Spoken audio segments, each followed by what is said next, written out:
Should Hamilton County keep spending money on Paycor Stadium without a new deal with the Cincinnati Bengals? Two commissioners said no today to new elevators, delaying their vote to next week, hoping for an update on where negotiations stand as a deadline for a new lease approaches.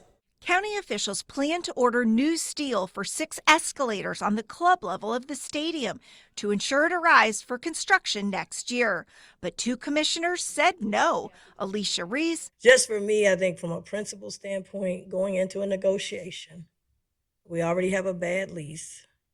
I just don't want to add on any additional appetizers before we get the real deal done. And Stephanie Summerow Dumas, who asked to delay the vote. I'm feeling a little uncomfortable about voting for this right now. As the county negotiates with the Bengals, it is also watching budget talks at the Ohio State House.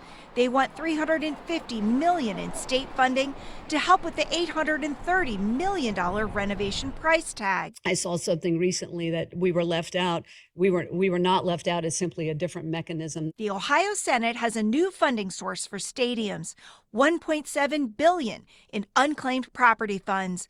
Of that, $600 million is already earmarked for a new Cleveland Browns stadium. Hamilton County Commission President Denise Driehaus says the county and Bengals can apply for some of the remaining money.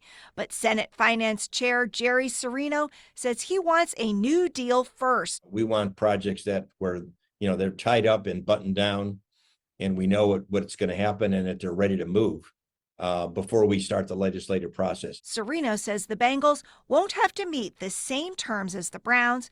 Every deal will be evaluated by lawmakers. To the extent that they're not really ready, or there are contingencies, we have to come up with a deal with the county for the stadium. We don't want any contingencies here. We want clean deals to be brought to us that are ready to go. The state budget is due June 30th. That's also a key deadline for the Bengals to decide whether the team wants to extend its current lease by 2 years. That's something the county wants to avoid. The county is pushing for a new deal that's better for taxpayers. Reporting from downtown, Paula Christian, WCPO 9, I-Team.